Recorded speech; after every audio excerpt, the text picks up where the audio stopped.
Et donc, ce matin, je voudrais attirer votre attention sur la parole du Seigneur que nous avons intitulée « Passons de l'autre bord ».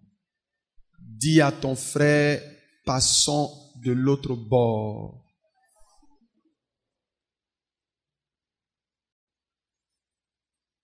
Est-ce que quelqu'un me comprend? Ma fille, assis-toi bien.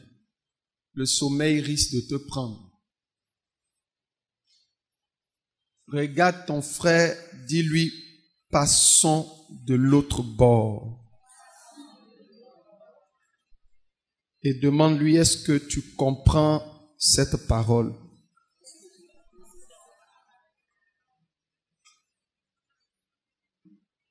Faut dire ah, c'est dedans on est. Dis-lui, passons de l'autre bord.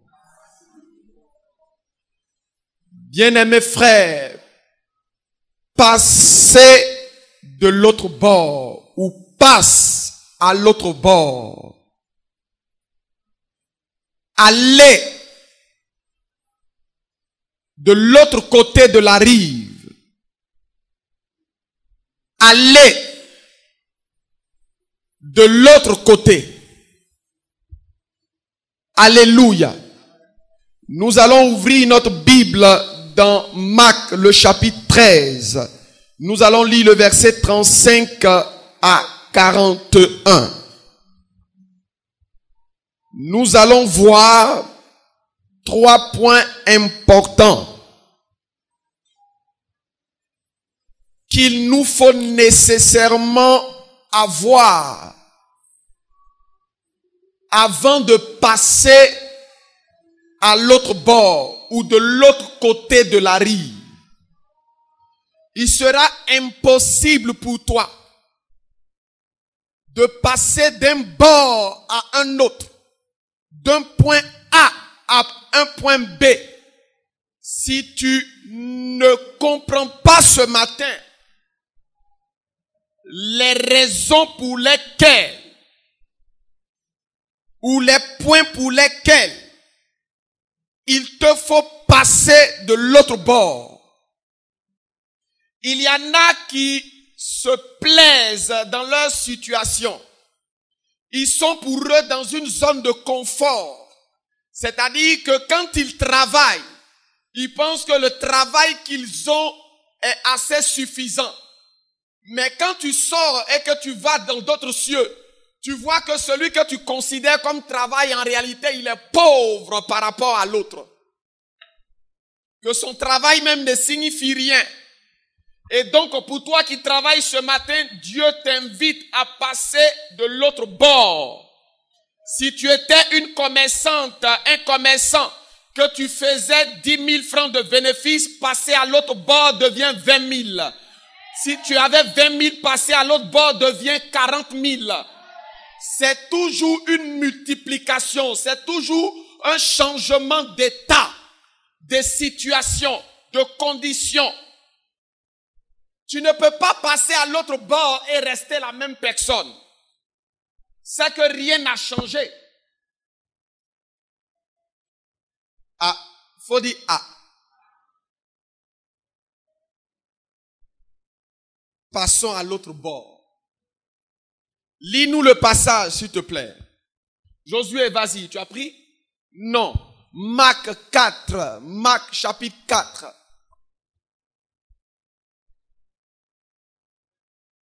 Vous ne suivez pas donc. Suivez s'il vous plaît, parce que quand nous allons démarrer, ça sera sans arrêt. Ou du moins, nous serons dans l'obligation de pouvoir aller tout doucement pour vous faire comprendre un certain nombre de vérités. Marc chapitre 4, le verset 35 à 41. Marc chapitre 4, le verset 35 à 41. Amen. Écoutez-moi. Si tu n'as rien compris, il faut comprendre au moins quelque chose qui va t'aider. Je répète, si tu n'as rien compris, cherche à comprendre une seule chose qui peut t'aider. Sinon, tu serais venu en promenade ce matin. Or, s'il fallait se promener, l'église n'est pas un lieu de promenade. S'il fallait dormir, tu resterais attaché à ton lit. Donc, arrange-toi ce matin pour ne pas montrer à Dieu que toi encore, chaque dimanche, tu dors. C'est un signe déjà qui t'indique que tu ne peux pas passer à l'autre bord.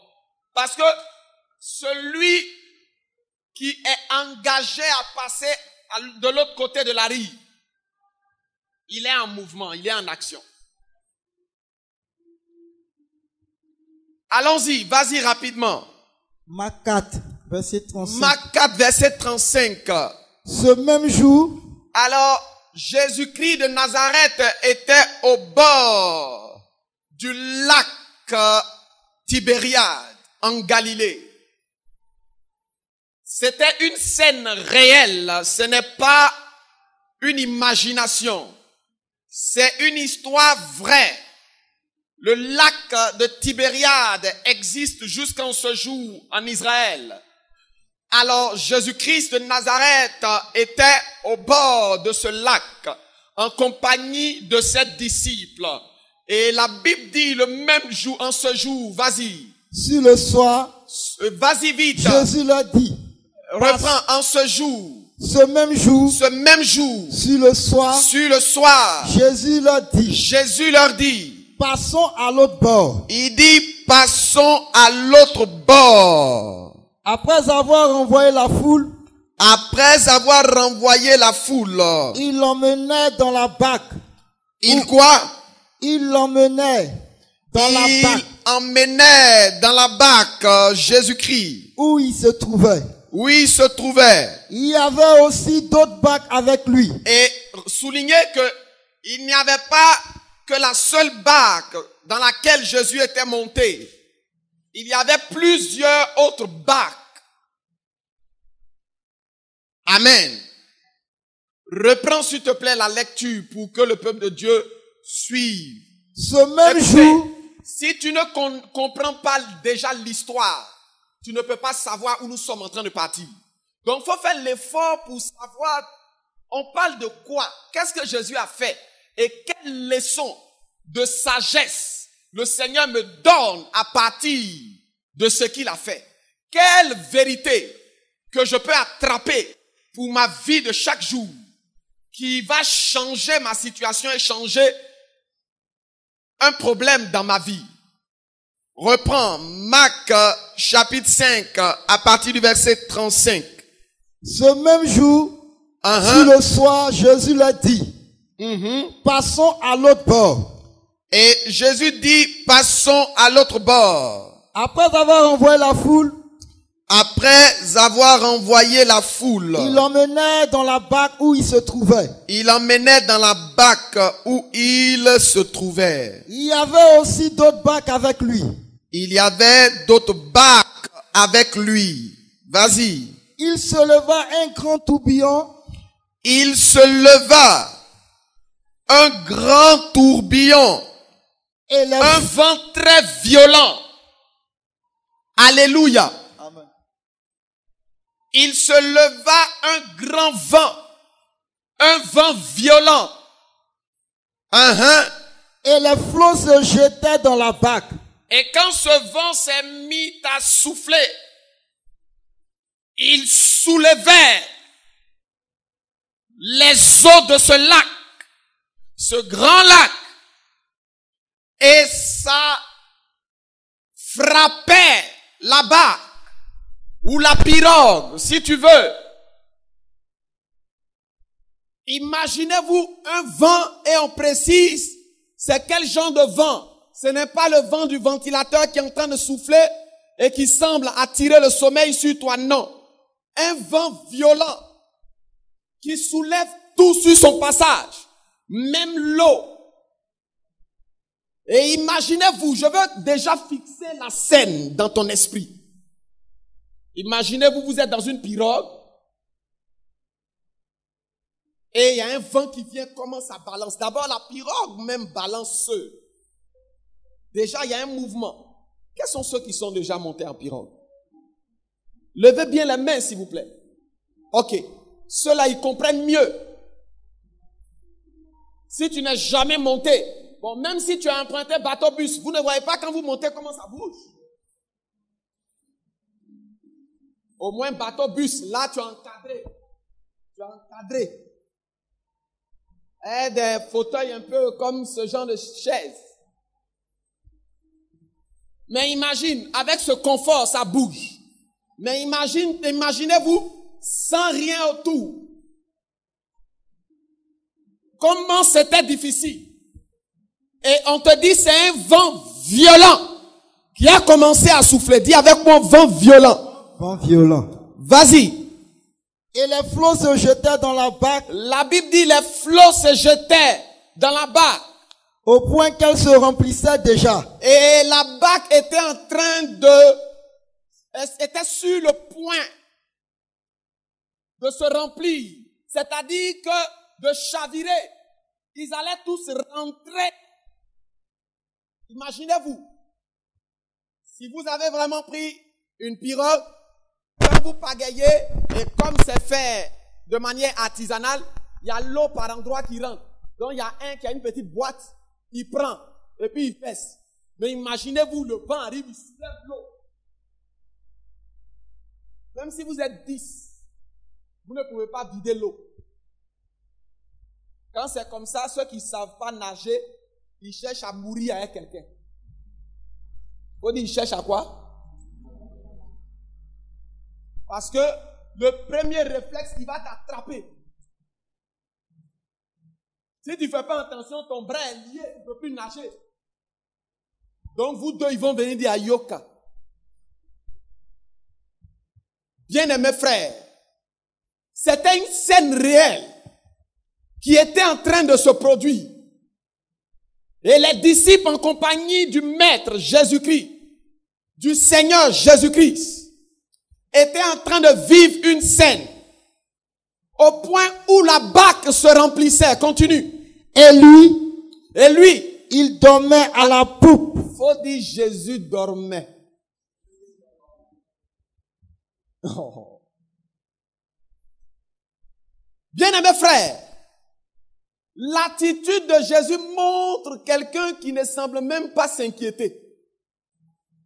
Il est tellement rentré dans un doux sommeil que la violence même de la tempête, du tourbillon, était semblable au ventilateur sur lui. C'est-à-dire qu'il était dans la climatisation naturelle, en pleine eau. Pendant que tout le monde est en train de crier, on va mourir. Lui, il dort. Faut dire, il dort. Ah, Jésus-Christ et son affaire.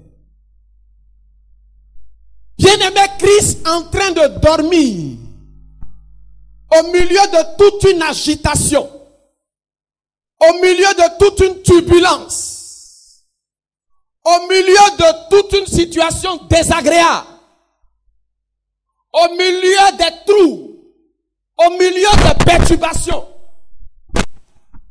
Mais la question est de savoir pourquoi Jésus-Christ de Nazareth dormait. Est-ce parce qu'il était trop fatigué après avoir travaillé? Est-ce que Jésus-Christ de Nazareth n'entendait pas aussi le bruit?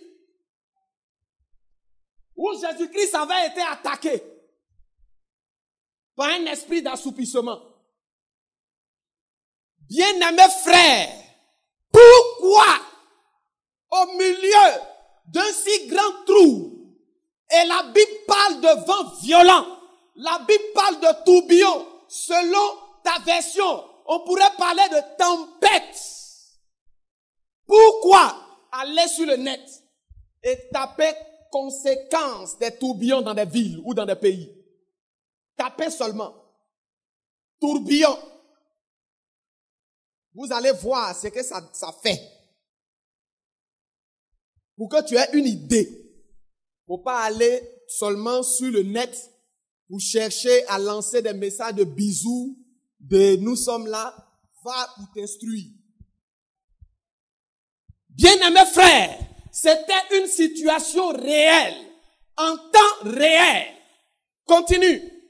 Il le réveillait et lui dit. Et la Bible déclare, oppressé par la peur, oppressé par la panique, oppressé par le trouble, oppressé par tout ce qui se passait de manière inattendue. Ils ont commencé à stresser Jésus.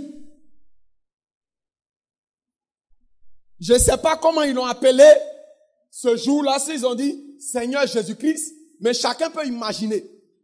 Quand quelqu'un a peur puis il vient vers toi, souvent même il oublie la formule de respect. La seule chose qu'il va dire, viens. Il oublie salutation, il oublie non. C'est fini ça. Parce que nous sommes en danger. Il y a quelque chose d'anormal qui se passe. Nous sommes sur le point de mourir. Mais regardez la réponse de Jésus-Christ. Ça semble être une réponse violente. Ou bien qui n'a rien même à voir avec le sujet. Regardez sa réponse. Vas-y. Maître. Il dit, maître. Ne t'inquiètes-tu pas de ce que nous périssons? Il dit, mais toi là, ce qui est en train d'arriver là, ça ne te dit rien. De manière terre à terre, c'est ce qu'il est en train de dire. Boss.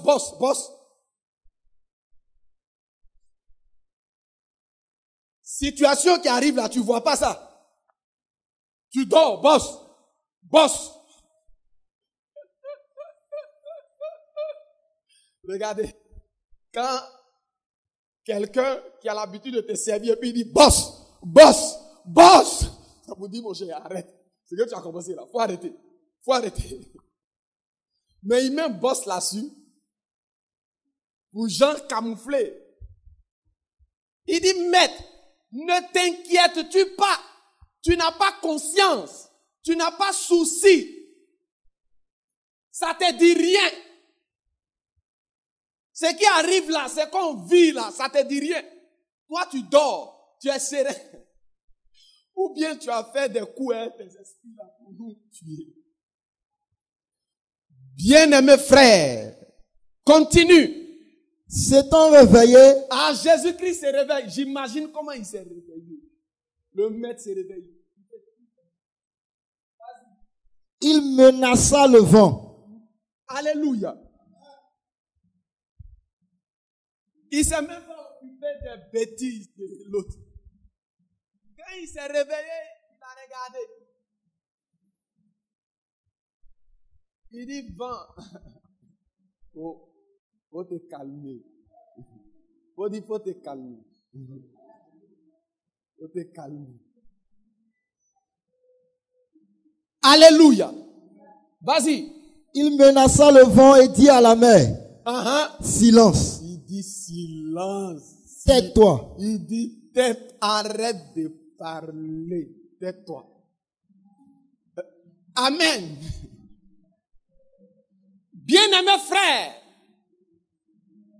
cette scène donne l'impression que le vent cherchait quelqu'un. Amen. Et donc, le bruit de sa voix, c'est ce qui créait ce tumulte, ces troubles. C'est comme s'il cherchait quelqu'un. Et donc, la personne maintenant se lève. Il dit, tais-toi, arrête de parler. Je ne sais pas si quelqu'un m'entend. Est-ce que tu es ce quelqu'un-là ce matin? Oh, je t'ai pas entendu. Est-ce que tu es ce quelqu'un-là ce matin? Amen. Bien-aimé, si tu es ce quelqu'un-là, le vent a obligé de se taire. Mais si tu n'es pas ce quelqu'un, tu mourras en plaine, mer ou lac de Galilée. De Tibériade, autant pour moi.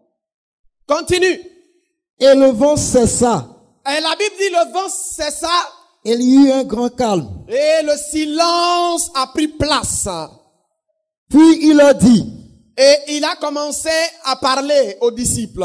pourquoi avez-vous ainsi peur? Première des choses, il indique l'état de leur cœur, l'état de leur pensée. Pourquoi vous avez peur? Il ne s'occupe même pas du vent. Il ne fait même pas mention de la tempête. Mais il parle au cœur de ses disciples. Il ne s'intéresse même pas au vent. Regardez votre Bible, s'il vous plaît. Il ne dit pas pourquoi avez-vous si peur du vent. Mais il dit pourquoi avez-vous si peur. C'est-à-dire que ce qui intéresse Jésus-Christ, ce sont les disciples qui l'ont accompagné. Les disciples qui ont accepté d'aller avec lui de l'autre côté. C'est eux qui intéressent Jésus-Christ. Et continue. Comment n'avez-vous point de foi? Il dit, mais pourquoi? Regardez, de quelle foi il parle? Il a dit une première chose. Allons quoi? De l'autre bord. Passons de l'autre bord. Il dit, mais je vous ai dit une parole. Passons de l'autre bord. Pourquoi vous n'avez pas cru en cette parole? Pourquoi vous ne vous attachez pas à cette parole? Pourquoi vous ne vous paniquez? Pourquoi vous n'avez pas de foi, de confiance? La parole est donnée. Allons de l'autre bord. Je n'ai pas dit allons mourir au milieu de la mer. J'ai dit allons de l'autre bord. Bien-aimés frères, il était question de la fin. Il était question de l'arrivée. Bien-aimés frères, il s'agissait pour Jésus-Christ de dire aux disciples, on n'est même pas encore arrivé. Vous criez mort. On n'est pas encore arrivé. Vous criez détresse. On n'est pas encore arrivé. Vous criez trouble. Bien-aimés frères, ce que j'ai dit allons de l'autre bord va s'accomplir. Vaille que vaille. Malgré temps et malheur, allons de l'autre bord doit s'accomplir. Bien-aimés, qu'il pleuve, qu'il ne pleuve pas, allons de l'autre bord. Parce que c'est le maître qui a parlé. C'est le Seigneur qui a parlé. Bien-aimé frère, si tu es là ce matin, tu vas prendre la bague et tu seras le candidat, la candidate choisie en ce matin pour aller de l'autre côté de la rive. Bien-aimé, ta présence en ce matin n'est pas un hasard. L'ennemi a voulu te faire manquer ce culte. Mais Dieu, dans sa miséricorde et dans sa grâce, a voulu que tu entendes ce message, que l'on te rappelle la promesse de Dieu pour ta vie. La promesse de Dieu pour ta vie est une instruction formelle, est une promesse radicale. Cette promesse te dit quoi? Tu partiras d'un point A pour atteindre le point B. Tu partiras d'un point B pour atteindre le point C. Bien aimé, entre le point B et le point C, entre le point A et le point B, il y a une traversée, il y a un parcours. Jésus-Christ de Nazareth est paisible. Jésus-Christ de Nazareth est calme. Dans cette traversée, bien aimé frère, il n'est pas paniqué. Parce que ce qui l'intéresse, c'est pas ce qui se passe au milieu, mais c'est ce qui va se passer à la fin. C'est ce qui va se passer à la fin. Quand vous regardez la fin de l'histoire, bien aimé frère, les aveugles ont été guéris, les malades ont entendu, la femme de perte de sang a été guérie. C'était témoignage sur témoignage, succès sur succès, réussite sur réussite. À l'autre côté de la rive, il y a des merveilles qui t'attendent, il y a des grâces qui t'attendent, il y a des bénédictions qui t'attendent, il y a de nouvelles choses qui t'attendent. Et l'ennemi est informé de cela. Bien-aimé, dis à ton frère, il n'a pas encore commencé. Nous sommes en train d'introduire.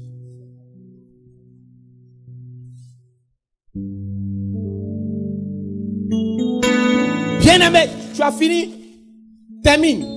Il fut saisi d'une grande frayeur. Ah, c'est maintenant. Regardez, il y a deux peurs. L'autre, on parle de peur. Et ici, on parle de frayeur. Je ne sais pas si vous voyez un peu. Suite à ce que leurs yeux ont vu, leurs oreilles ont entendu, ils ont commencé à redéfinir leur regard de Jésus-Christ. Ils avaient vu Jésus guérir, chasser les démons, mais ils n'avaient jamais vu parler au vent.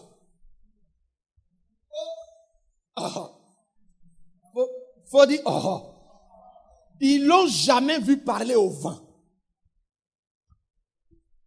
Ils avaient l'habitude, écoutez-moi bien pour que vous suivez quand je vais commencer le message. Ils avaient l'habitude de voir les aveugles être guéris. Ils avaient, qu'est-ce que j'ai dit? Ils avaient quoi? Répète avec moi, ils avaient quoi? De voir les aveugles être guéris. Ils avaient l'habitude de voir des malades être guéris.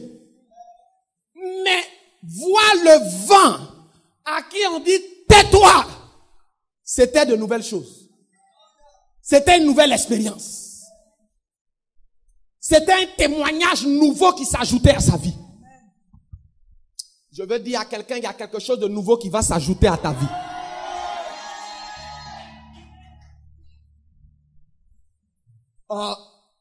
Écoutez. Bien-aimé frère, tu as fini? Termine s'il te plaît. Ils se disent les uns aux autres. Ils se disent les uns aux autres. Quel est donc celui-ci à qui obéissent même le vent et la mer? Qui est celui-ci à qui le vent et la mer? Le vent et la mer symbolisent les forces de la nature. Il dit, mais ce n'est pas seulement sur les hommes, mais sur les forces de la nature. Est-ce que vous êtes... Quels sont ceux qui sont déjà allés en bordure de mer? Levez haut les mains. C'est-à-dire, vous levez les mains comme si vous avez peur. Donc, ceux qui n'ont jamais vu la mer, là, ils ne connaissent pas la force. Je ne t'ai pas dit d'aller plagier là-bas, te mettre en nuit de bain. Elle est paillée, te malaxer d'une manière. Et tu dis, je viens calmer l'eau et la mer. Ce n'est pas de ça il parle. Il t'a demandé, est-ce que tu as déjà vu? Quand tu es devant, notamment la mer, la force de... C'est là que si tu es quelqu'un qui réfléchit, tu vas imaginer la puissance du Créateur.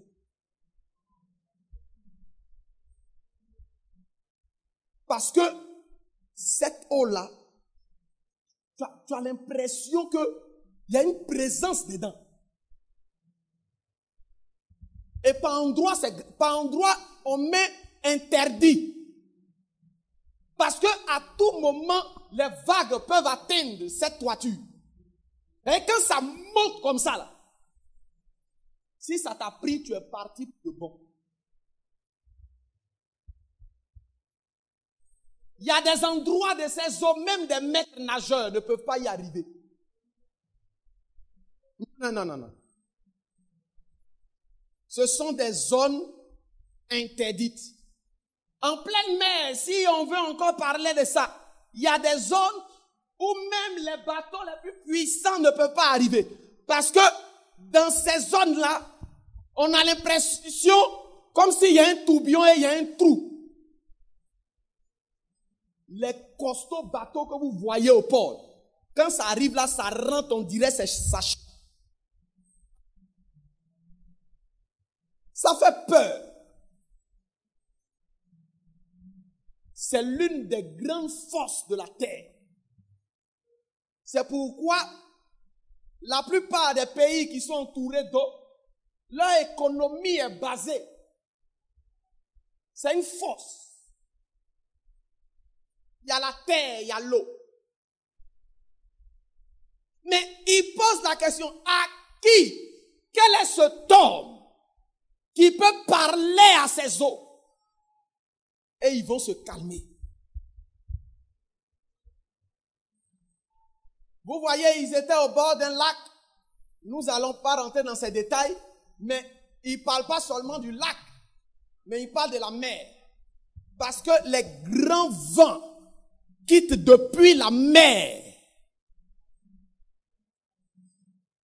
Ça quitte depuis pour rentrer.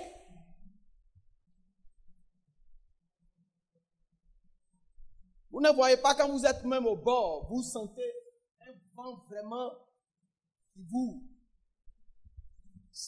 souffre. Mais qu'est-ce que cela signifie, bien-aimés frères? Qu'est-ce que cela signifie? Nous allons aller rapidement.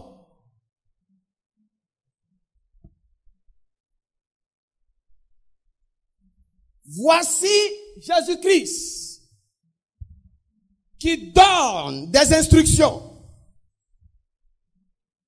Et c'est sur cette parole que je voudrais ce matin attirer votre attention. Quelle est cette parole? Passons de l'autre côté de la rive. Ou passons à l'autre bord. Bien-aimé, pour passer à l'autre bord, le temps est parti, je vais aller rapidement. On a forcément besoin d'une traversée. Tu veux aller à l'île Boulay.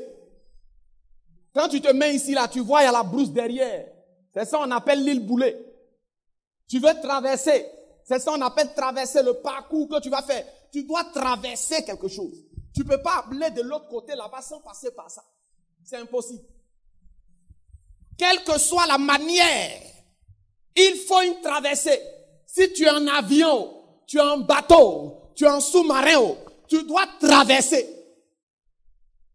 Peu importe ce que tu vas utiliser, tu dois traverser. Premier point. Deuxième point. Tu as besoin forcément d'un moyen pour traverser. Dans notre cas ici, c'est une barque. Une barque. Il ne pouvait pas prendre cela à pied parce que tous ne savaient pas nager. Jésus pouvait le faire parce qu'il a déjà marché sur les eaux. Mais les disciples, ils ne pouvaient pas. Quand Pierre essayait de le faire, il est rentré. Il fallait un moyen. Et un moyen naturel. Un moyen physique. C'est ce qui est la barque. La troisième chose que je voudrais partager avec vous, il fallait de la foi. Amen. Or, la foi vient de ce qu'on entend. Écoutez-moi bien. La foi vient de ce qu'on entend. Donc, à la place de foi, tu peux mettre parole. Foi. Il fallait une parole, il fallait une foi dans cette parole. Et quelle était cette parole? Passons de l'autre bord. Bien-aimés frères, l'ennemi a réussi à faire croire à beaucoup d'enfants de Dieu. L'ennemi a réussi à tromper beaucoup d'enfants de Dieu. Que le fait d'être avec Dieu, le fait d'être enfant de Dieu, le fait d'avoir accepté le Seigneur, le fait d'avoir une responsabilité à l'église, le fait de soutenir l'église, ne doit pas être confronté par quoi que ce soit. C'est-à-dire quoi? Quand tu es un chrétien, tu ne dois pas souffrir. Tu ne dois pas avoir des épreuves. Tu ne dois pas connaître des difficultés. Parce que tu es avec Dieu. Tu marches avec Dieu. Les disciples étaient avec Christ. Ils étaient à leur côté. Mais le vent s'est levé. Bien-aimé, ce n'est pas parce que tu pries que le vent et la tempête ne va pas souffler sur ta maison. Ce n'est pas parce que tu payes ta dîme et tes offrandes que le vent et la tempête ne va pas souffler dans ta maison. Touche celle qui est à côté de toi. Il faut veiller aux mamans qui sont assez fatiguées. Tu ne peux pas aller dire que tu es enfant de Dieu. Et il n'y a pas ça. Et parce que beaucoup ont été trompés, lorsqu'une situation se présente, ils trouvent des moyens pour chercher des réponses en dehors de la vérité. Ils trouvent des manières pour chercher la solution en dehors. Beaucoup parmi vous ici ont essayé de trouver solution en empruntant le chemin du mensonge, le chemin de l'impudicité, de l'adultère, le chemin des plaisirs. Parce que ils ont prié à l'église, ils ont tout fait à l'église. On leur a dit, donne ça, fais comme ça, fais comme ça. Mais ils traversent toujours des moments difficiles. Ils voient toujours les mêmes choses, les situations difficiles. Bien-aimés frères, je te rappelle, si tu veux passer à l'autre bord, c'est une loi inévitable. Il faut passer par la traversée. Tu as traversé peut-être une maladie. Tu as traversé peut-être le manque d'argent. Tu as traversé peut-être le manque d'habits. Tu as traversé peut-être le manque de mari, le manque de femme. Tu as traversé peut-être le manque, bien-aimé frère, de travail.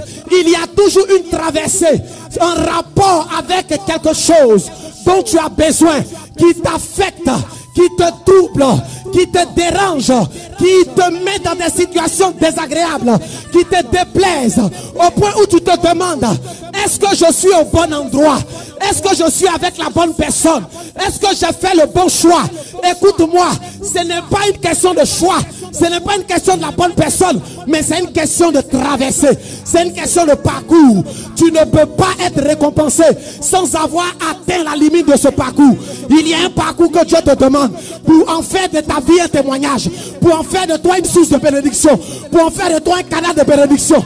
Bien-aimé frère, lorsque la parole de Dieu est engagée, la prophétie de Dieu est engagée sur la vie d'un homme, sur la vie d'une femme, sur la vie d'un jeune homme, d'une jeune fille, il y a toujours une traversée. La traversée, c'est synonyme d'épreuve. Comment Dieu saura que tu as foi en sa parole si sa parole n'est pas éprouvée, si ton cœur n'est pas éprouvé? Bien-aimé frère, pourquoi le cœur? Parce que le cœur est le point de contact de la manifestation de Dieu, de la grâce de Dieu. Le cœur est le point sacré sur lequel tu s'appuies pour démontrer sa gloire. Mais Dieu voit dans ton cœur. Toi tu dis que tu as la foi, toi tu dis que tu l'aimes, toi tu dis que tu le pries. Ok, tu m'aimes, tu me pries. Je vais te faire traverser à le feu, je vais te faire traverser par cette difficulté, dans cette situation difficile. Je vais voir si tu ne vas pas paniquer, si tu ne vas pas murmurer, tu ne vas pas te plaindre, tu ne vas pas quitter l'église, tu ne vas pas te murmurer contre le pasteur, tu ne vas pas te moquer des églises, tu ne vas pas te rebeller contre les choses de Dieu. Lorsque tu commences à le faire, cela est un signe qui montre que tu n'as pas le statut d'adoption. Tu n'es pas un vrai fils, tu es simplement un visiteur, tu es simplement un imposteur, tu es un arnaqueur. Dieu ne donne pas les choses précieuses aux chiens, mais il donne à ses enfants, il donne à ceux qui sont à son image. Et si tu as l'image de Dieu, tu seras capable de savoir que tu ne marches pas avec n'importe qui. Tu es là et tu seras là.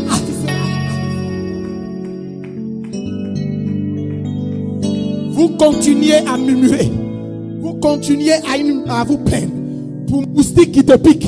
Ah, problème là est trop. Moi-même, je ne sais pas. Qu'est-ce qui ne marche pas? Je ne comprends pas ma vie. J'ai tant. Tu parles trop. Tu bavardes trop. Tu te plains trop. Tu ne fais rien pour plaire au Seigneur. Tu dois apprendre à garder la foi. Tu dois apprendre à te taire et à regarder lui qui t'a dit passons de l'autre bord. Il t'a dit passons de l'autre bord. Il n'a pas dit tu vas mourir au milieu. Il n'a pas dit tu vas être noyé. Il n'a pas dit tu seras enterré. Ton jour n'est pas arrivé. Et même si ton jour était arrivé, la Bible déclare sa parole est esprit et vie. Sa parole est esprit et vie. Une parole d'esprit a été donnée. Une parole de vie a été donnée. Même si la mort se présentait, la vie sera ton partage. La couverture sera ton partage. La puissance sera ton partage.